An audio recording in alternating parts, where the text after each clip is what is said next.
Okay, welcome. This is the first of 5 workshops in October. This one is titled We Begin by Finishing. Deborah is going to come open us in prayer, and then we're going to get to it.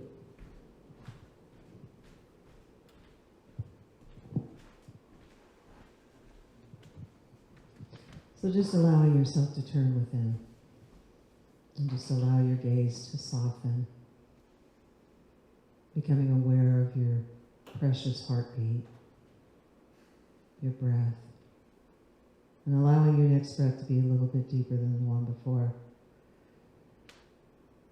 Recognizing that this breath, this sacred and holy breath, is connected to all of life. It is infinite, forever giving and sustaining life, your precious life.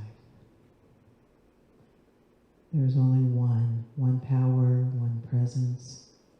It is perfect joy, perfect peace, deep and abiding, forever and forever, lifting and sustaining and giving to life. It is creator and simultaneously creation, all-knowing, all-powerful. So it's from this place of truth that I speak a word of blessing for this gathering today, for this thing we're calling a workshop. Claiming, accepting, and affirming that this swimming in the infinite abundance is more deeply revealed to each one present. So it's with great joy that I give thanks. Give thanks for this time together in spiritual community. I give thanks for all of life and for all that wants to be known this day. And so I bless it. And I just release now into that activity of law that has already said yes. And so we just revel in, step into the demonstration of this truth. And so it is.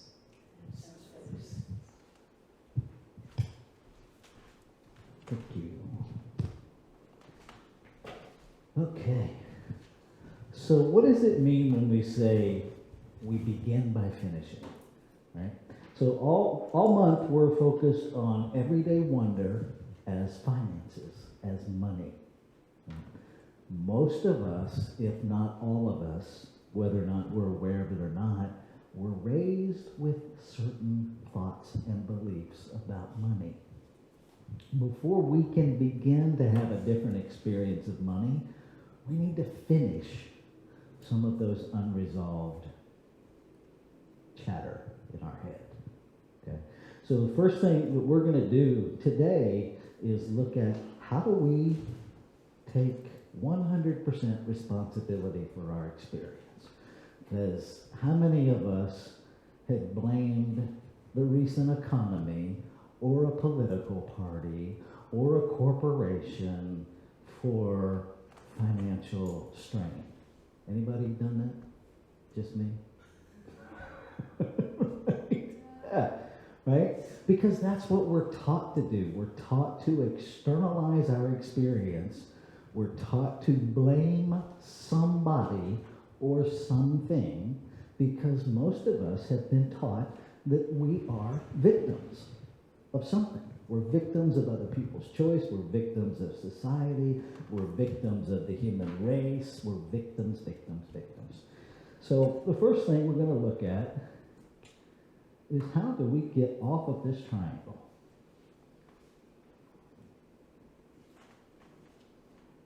And if I misspell stuff, just love me through it, okay?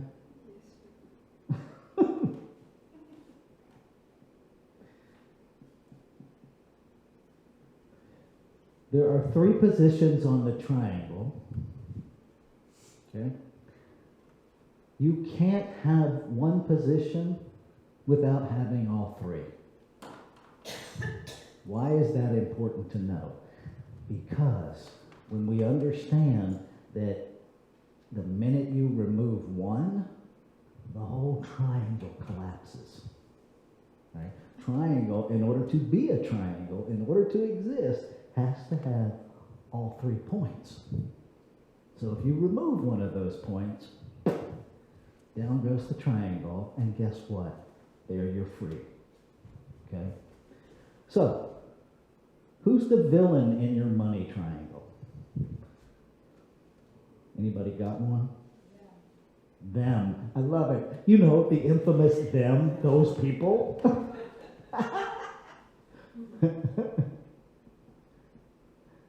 And you know, that probably is the broadest category that we have. And it's blissfully indefinable, isn't it? Anybody can fit in there. It's an equal opportunity villain category. Whoever has irritated me in the moment gets to go there. Awesome. Who's the hero? Definitely me. Ah.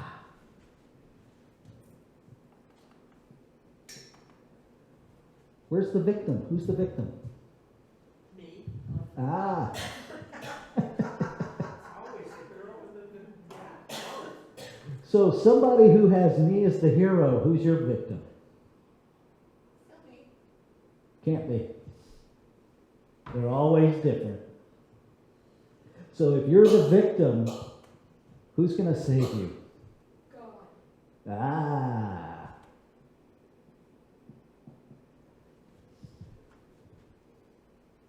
Because if you're the victim, you're not the hero. You're looking for your hero. Okay? So yeah, a lot of times. And here's the thing, right? These points on this triangle are very fluid. Very fluid. Sometimes them is our hero, God is our villain, and me is still my victim. We tend to anchor in one spot and stay there, and then we play with these two. Okay? Not always. I was having a conversation with somebody earlier this week who has positioned other people in this victim role and themselves in the hero role. Okay? God was the villain. Life did things to these people. So they're the victims. And I am going to save them. Really? But that's how we do. Because this is what we're all taught. Every one of us raised in a human form is raised on the reward-punishment system. Every single one of us. That's how our attention is captured. That's how our parents get us to do what they want us to do. If you do it this way, you do it the way the hero tells you to do it, you get rewarded. If you don't, you get punished. You're the victim. And whoever is in that seat bounces back and forth. Our parents bounce back and forth between being our villain and our hero. When they give us our allowance, they're our hero. When they withhold our allowance, they're our villain. Right? It's very fluid. Right? So how do we get off this rascal? It's actually very simple, which in no way indicates it's easy. But you know what indicates what? That it's easy. Simple and easy, two different animals.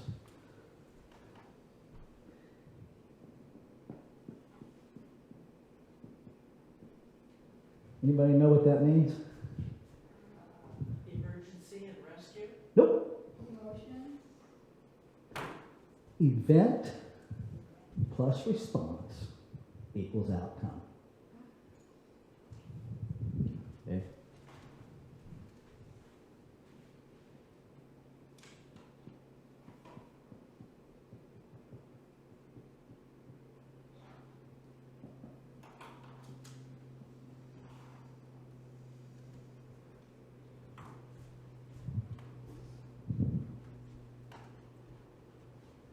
Are we responsible for all of the events in our life?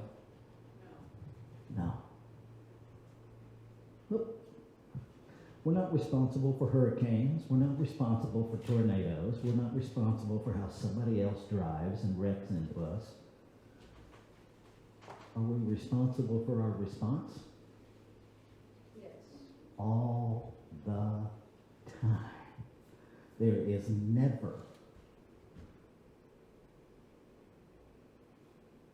there's never a time when we lack the ability to respond. Ever.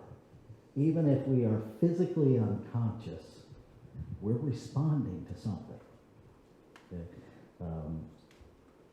Having been in a coma, I can tell you, you can still hear people. You think you're responding. They can't hear you, but you're still responding. It's a very interesting place to be.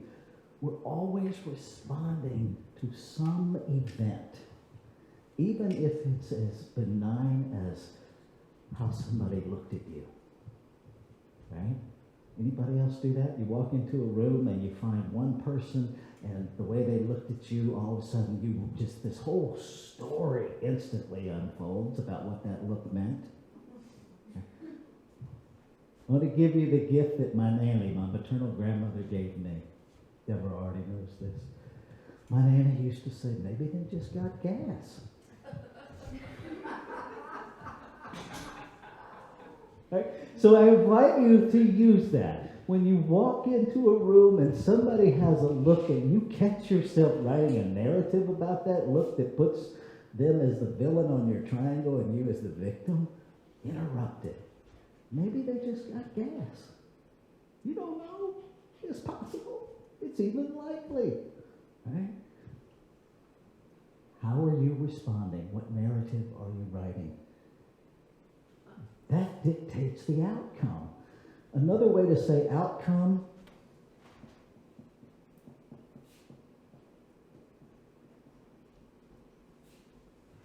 is your experience. Okay. So how do we take 100% responsibility for our experience?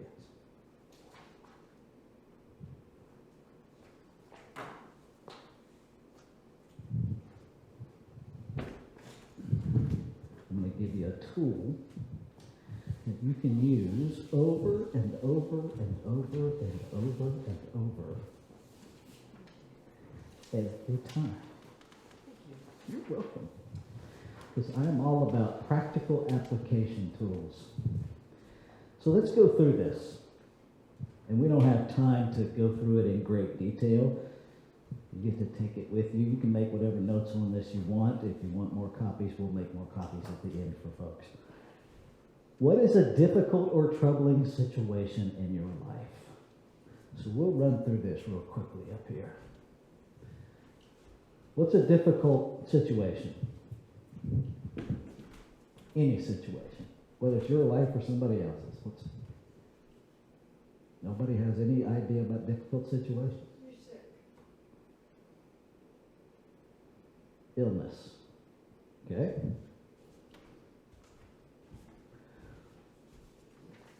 What's the benefit of being ill? Of keeping yourself sick? Anybody, not just yourself. But what's the payoff? What are some of the payoffs for being ill? Say again? Attention? Solitude. Yeah, time off. Attention, time off.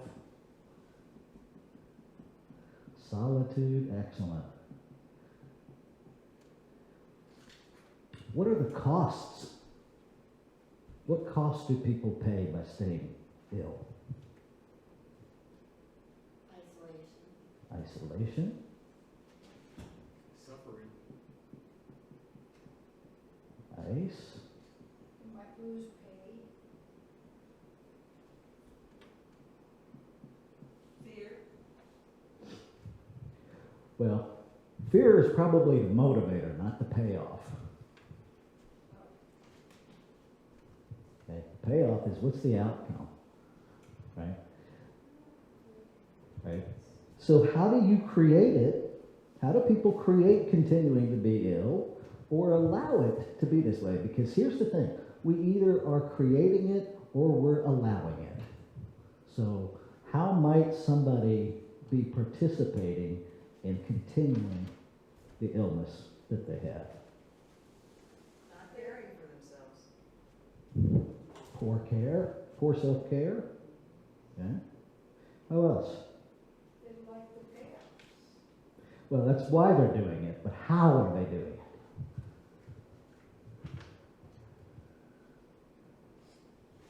How do we create or allow illness? Mental.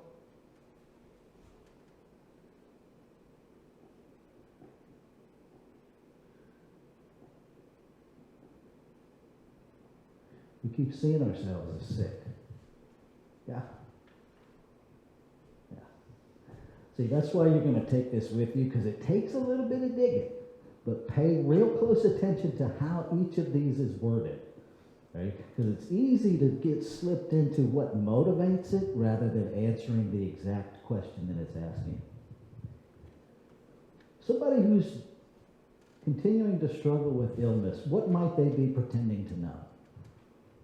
Everything. All the answers. They ask the questions and then they give their own answers in isolation. What else might they be pretending to know? They're helpless. Ah, Right, that victimhood is the way. They're always right.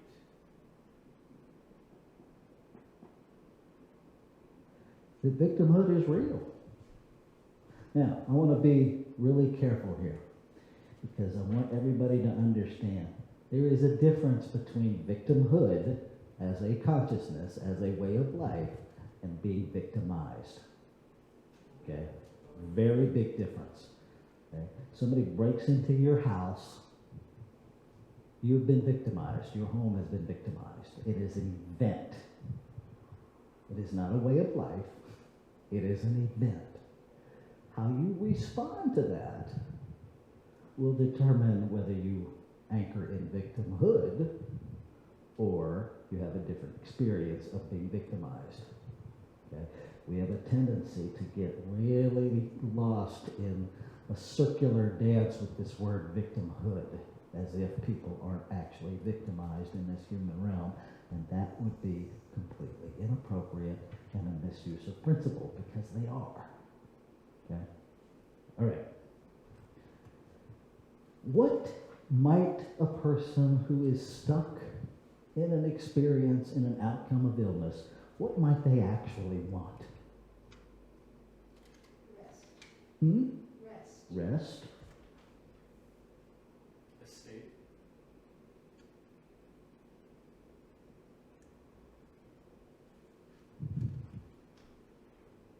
Might they want to be healthy? Interesting. It's not even your situation. And notice how we have a hard time imagining getting out of the illness.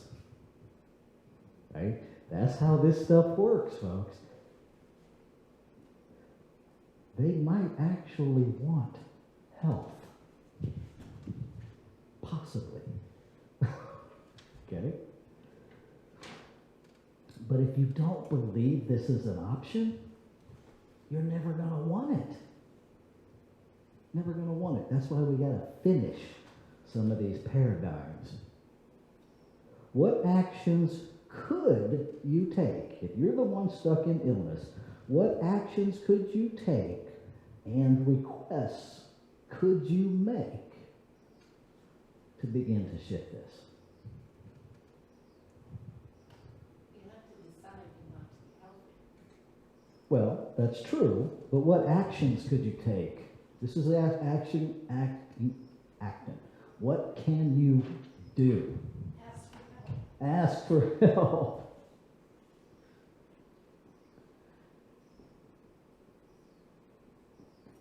What else might you be able to do? Practice self-care. Practice self-care. Do something different.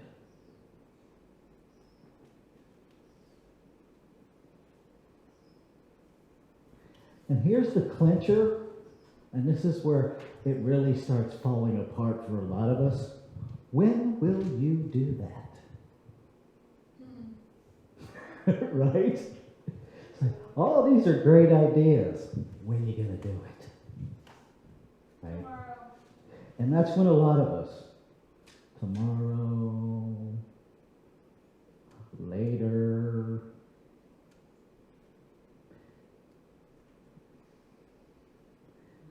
The only answer that's going to create a shift is now. Because it's always now, folks. Always now. When are you going to do this stuff? Okay. Doesn't make it easy. It makes it very simple.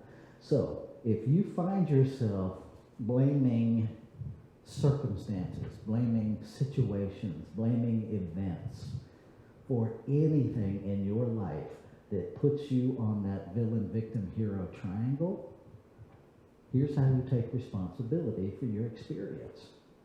Okay? You just pull out your worksheet, I recommend, get a journal, right? Call it your E+R = outcome journal. And every time something pops up where you find yourself oh so subtly talking about them, those people, right? Break it out and go through this process. It doesn't even matter if you identify who them or those people are. What matters is that you go through this process. What is a difficult or troubling situation in your life? What payoffs or benefits do you get from keeping it like this? What is it costing you to keep it like that?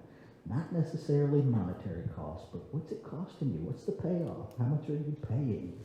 In a time, attention, money, energy? How do you create it or allow it to be like this? What are you pretending to know? What do you want? And what actions are you willing to take or requests could you make? And then the big bomb at the end. When are you going to do it? Okay. So that's step one. So now you've addressed that, okay, I got this issue, right? I'm externalizing, I'm blaming, I'm on the triangle. So you get off the triangle, because the minute you stop being a victim, you don't need a hero.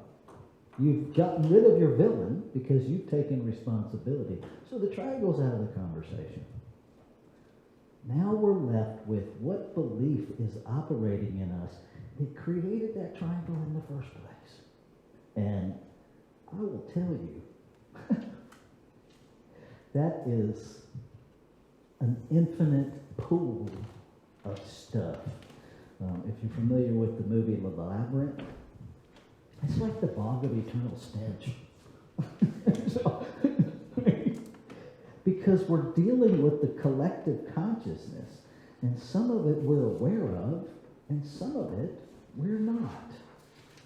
So this worksheet is really where the rubber meets the road, folks. It is 7 pages of a practice called the Whole Truth Technique or process. This is where we stop lying to ourselves and we start telling the truth.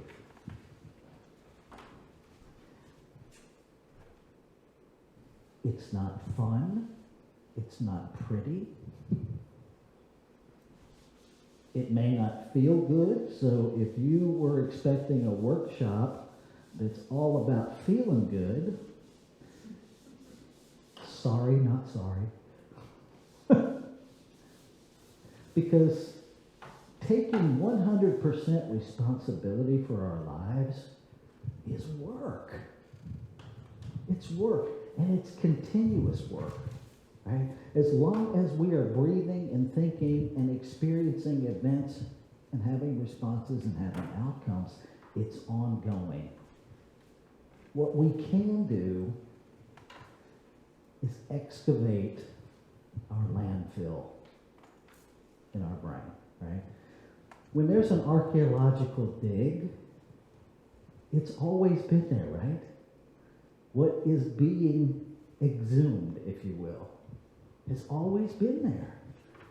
And yet it's covered by an entire city now, a new city, or it's covered by a landfill. So in order to get to what has always been there, we got to clear everything off at the top, right?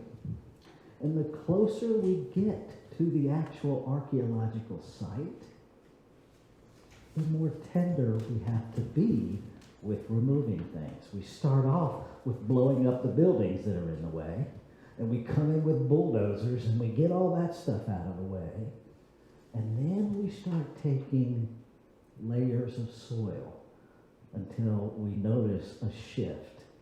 And then they start literally taking soil out by little hand trowels and spoonfuls and brushes, right? That's how archaeology works. So I've noticed, both in myself and in people that I do counseling with, we're really good with blowing up the buildings. We're really, because they're so obvious. Oh yeah, I can blow up that belief. And then we're pretty good with using the bulldozer to clear away our consciousness. But when it gets down to that tedious level where we have to be careful, where we have to be mindful, where it takes time and tenderness to excavate those beliefs that are really close to our pain points, to our vulnerability, to our tenderness, we kind of throw up our hands and go see if we can get hired on to blow up some more buildings and run some more bulldozers and think somebody else is going to excavate our archaeological dig. It's not going to happen that way. That's where we make somebody outside of us our hero. We're going to go be somebody else's hero and teach them how to blow up the buildings and do the initial excavation, and somebody else is going to take care of that tedious stuff for us. It's not going to happen. Okay. Whole truth, radical truth. What you get out of this exercise will be what you put in it. And we're just going to run through this because there is no way we can do all of this today. This is kind of your homework for the week, if you will, and we'll build on this next week. But I want to run through it. First, we finish the anger and resentment that's in our way, right? And you may have your own prompts. I've given you 6 prompts in each of these sections. I encourage you to use these, and if there's still something left, use your own prompt, okay? But complete these sentences. I'm angry that, whatever comes to you, write it down. It doesn't have to be relevant to anything that you are consciously aware of. Just go with the flow. I'm angry that.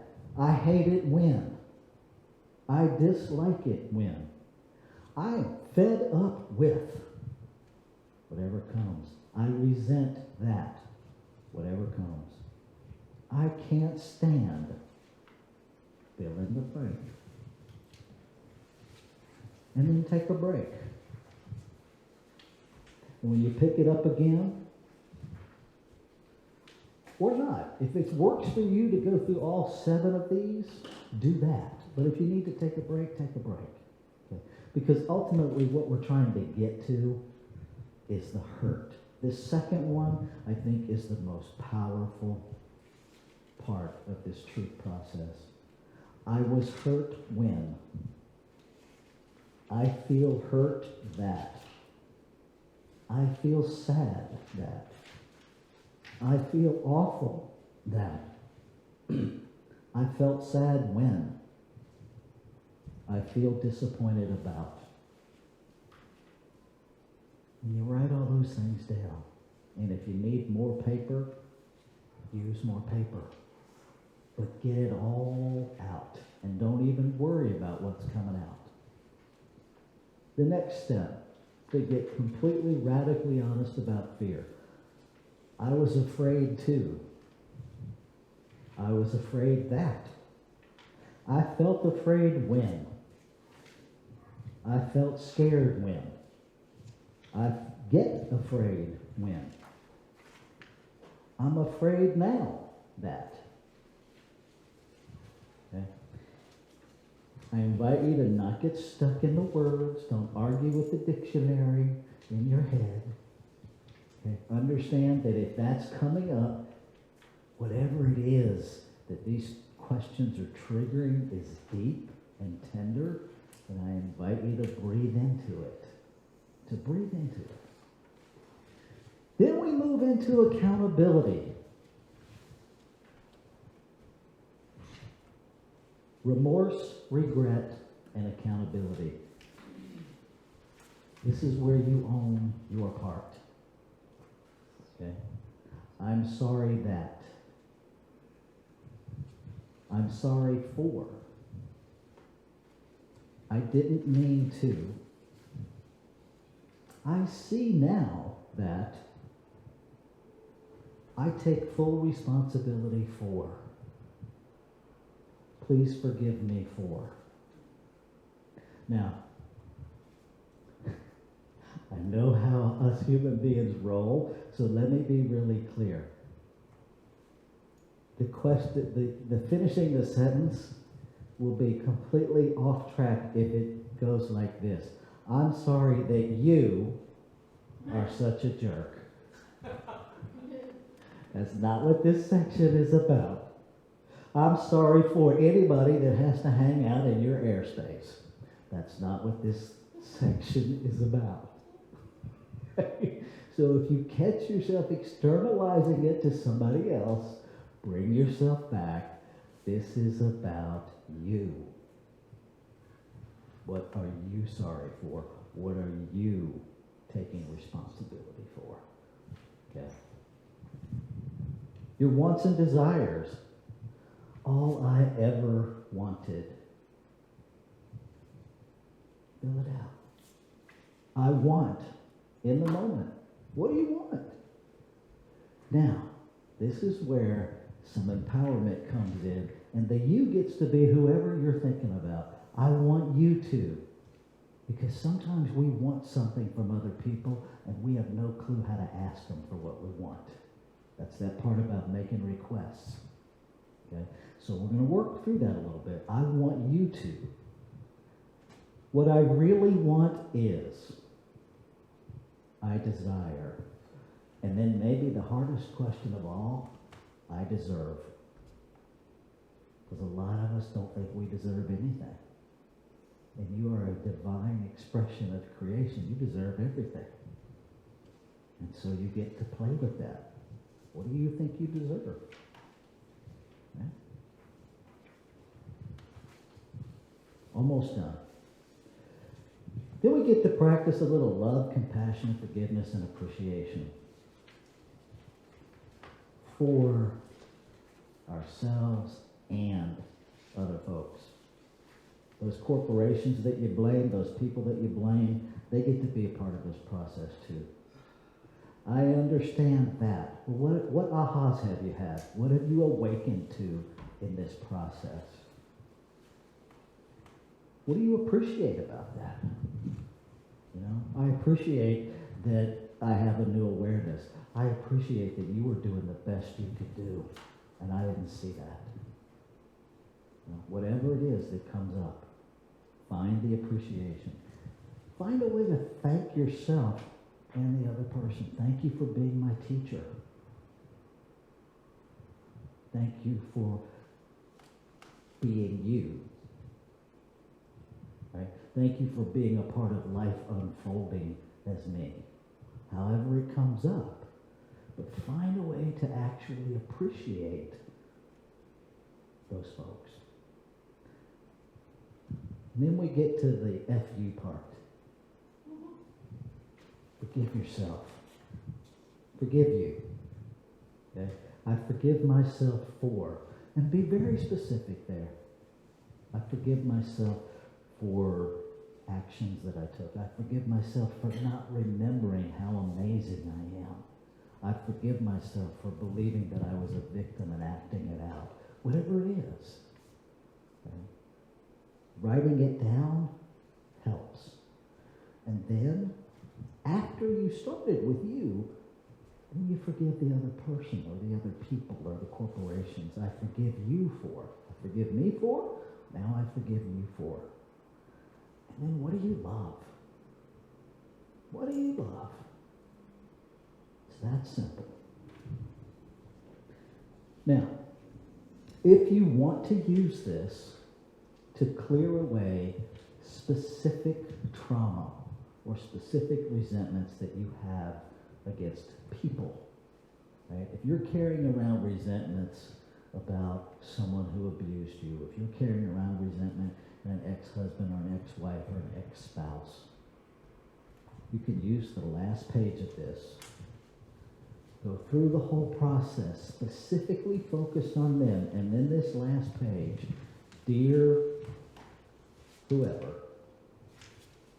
I have been angry, fill it out. I have been hurt, fill it out.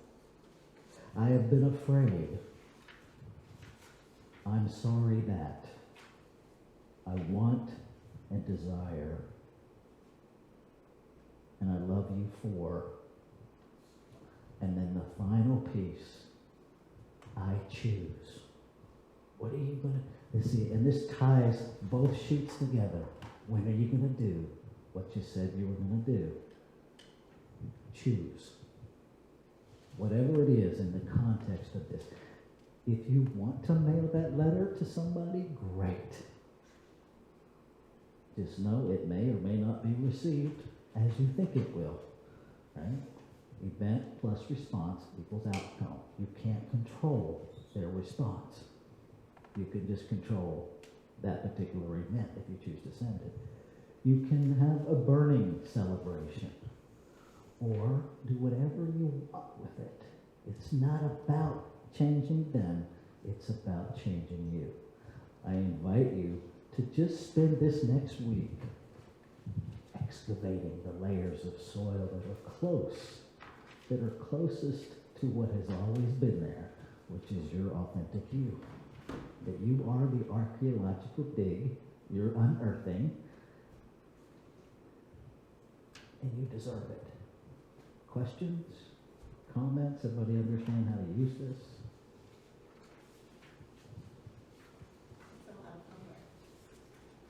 It is. It is.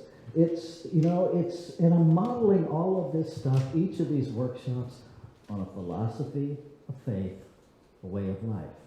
And so here's the philosophy. Here's the tool. Here's the teaching. You'll prove whether or not it works or not by using it. Right? That develops the faith. And then, if you continue to use it, it will become a way of life to where you don't even need this piece of paper to quickly go through all 7 pages. When something comes up, you'll just go, oh, I am responsible. I get to choose. And it literally becomes your way of being. And then it's seamless. And then we're living in our abundant magnificence. And we don't need to control anything because we understand that it's all absolutely unfolding as we choose. But it's not a simple short path to get there. Because this whole thing of choice, we've had it drilled out of us for centuries. Right? Everything that is legislated in the human realm is legislated to control choice. How fast you go, where you work, how your employers behave, it's all about choice because it is the most powerful thing we each possess. These things give it back to you. You get to choose. But in order to choose, you have to take responsibility.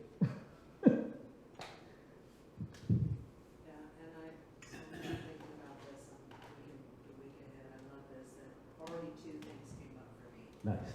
Right, so then, if I spend 15 minutes or so a day, just doing a little bit, like, even just take one of these, what is the benefit of me continuing to have these thoughts, or, Mm-hmm. whatever it might be, I can feel there's value. There's definitely value, and mostly for me nowadays, being able to tell the whole truth and being unattached to, how that's received.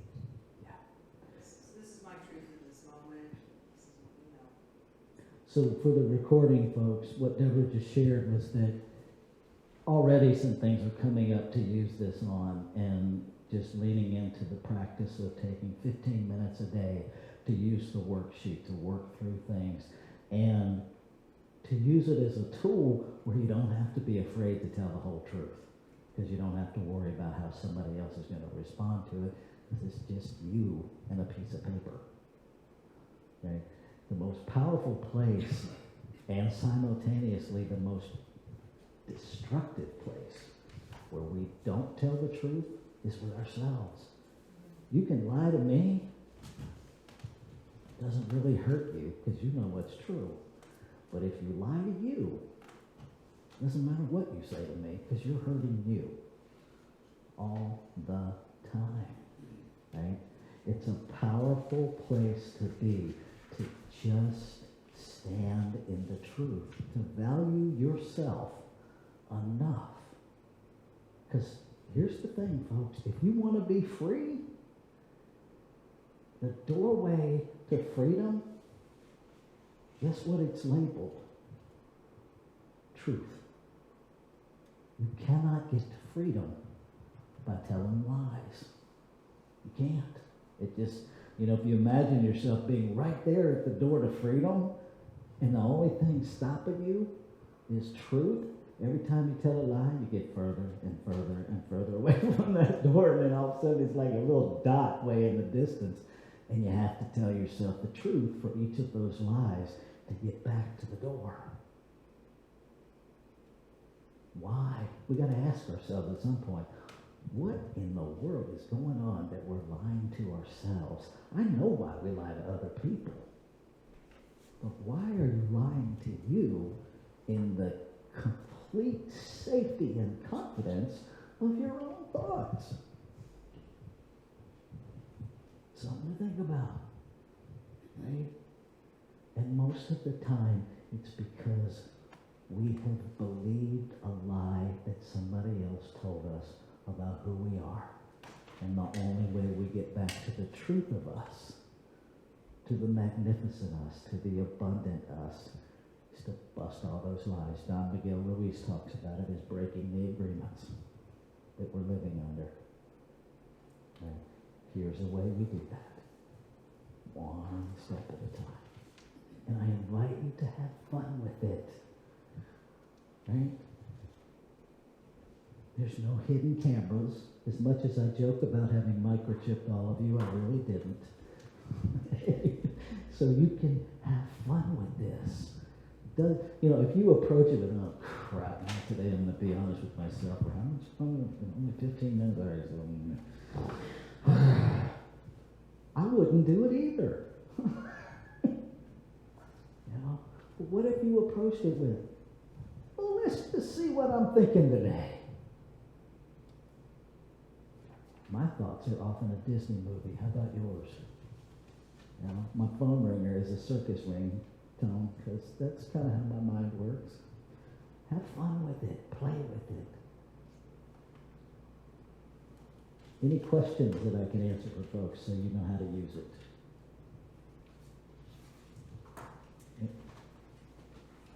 I appreciate everything that you shared. Let's see what was really valuable. This is a small detail, but during the talk you were mentioning about you could thank somebody for being your teacher.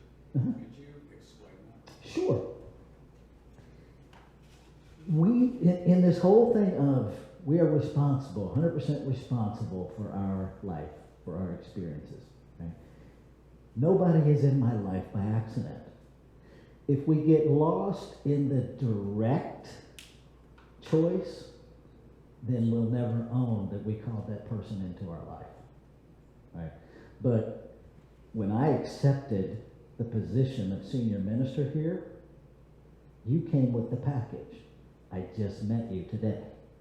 That doesn't mean you weren't a part of that choice on August 1st, 2018. Right? We tend to think about things in this linear earth process rather than understanding that every choice we make is part of the unfolding of creation. All of it. So when people come into my life, you know, the people who raped me as a child are my teachers. They're my teachers because I've chosen to learn from those experiences. I've chosen to reframe those events with a different response, so I have a different outcome. I've learned something in that. Doesn't excuse their behavior. Let's be really clear. Forgiveness is not excusing behavior.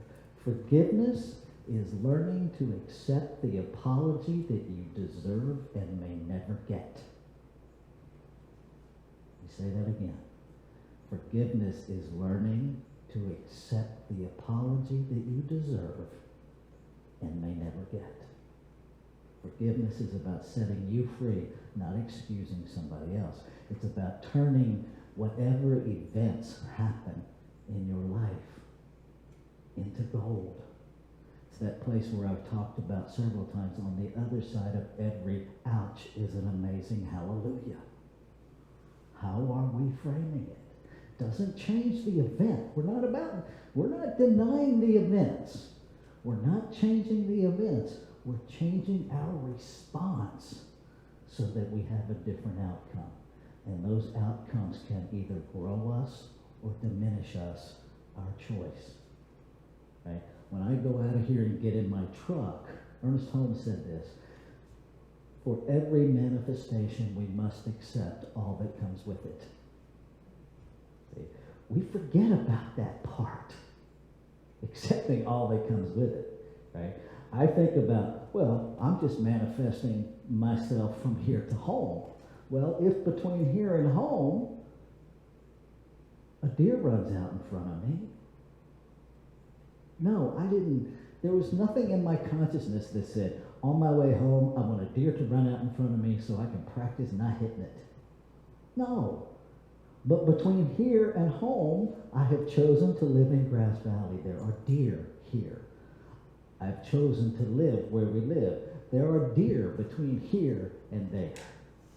So no, I didn't choose the specific deer at the specific time to jump out in front of my truck, but it's all part of the process. And so I can thank the deer for being a teacher to help me be more aware, or I can blame the deer and jump on the triangle. Choice is ours. Does that make sense?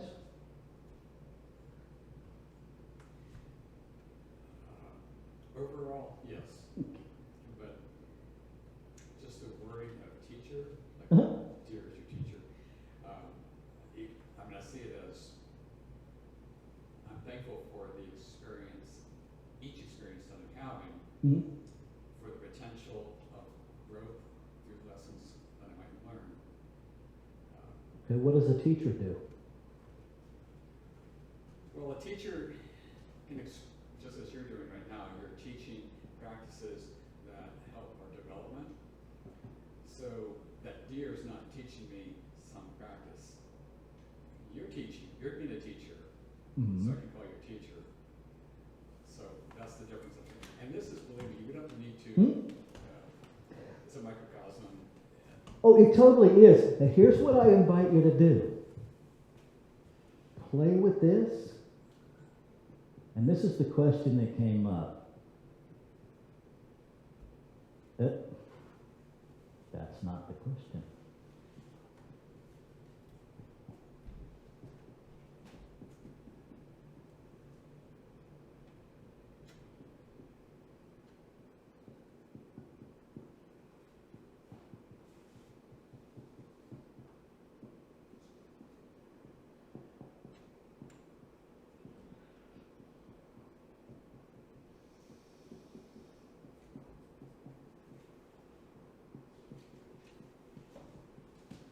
And this is a practice I do with every word that comes out of my mouth. Am I limiting my understanding and experience of this concept? To just start there. And if you get a yes, how? You know, does teacher have to be in a physical body? Does it have to be in a classroom? You know, because for a long time it did. Because that's what I was taught that a teacher is. You know?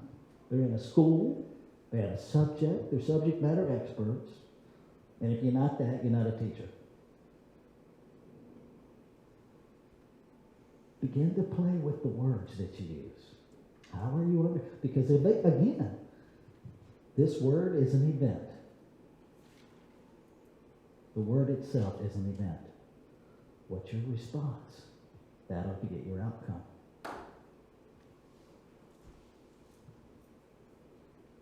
Are you willing to let a pile of dog poop on the sidewalk be your teacher? Can you be that open? Maybe yes, maybe no. We each get to choose. But first we have to examine. Just ask the question, are you limiting yourself? If so, once you get that answer, the rest will come, because then you can use that whole sheet. Some of us might have resentments against teachers that keep us from even thinking about it. If you were a kid who was abused in school by a teacher, that's a trigger word for you. Right? Use these sheets. Create a different experience of teacher. I see every day in the news some new teacher's been arrested for doing something inappropriate to their students. If you're one of those students, this word is a problem till you shift that experience. So just play with it. We get to reframe everything. Everything. Any other questions real quickly? And I'm going to have Deborah come pray us back out. She prays us in, she prays out. It's bookended.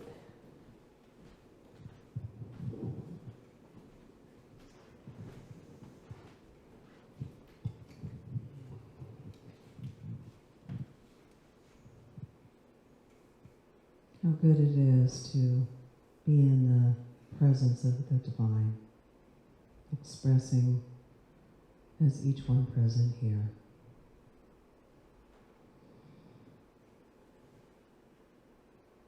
So amazing to reconfigure, recognize, reconsider all of the places of what I think I know, and expand that into a greater awareness, a greater freedom. So grateful that as I flow in the mystery of life, that I allow my heart to remain open to the moment, to this moment right here, right now. So thankful and grateful for the teachings from our beloved Reverend Rafe this day, and to allow it to have its way with me in my 15 minutes a day.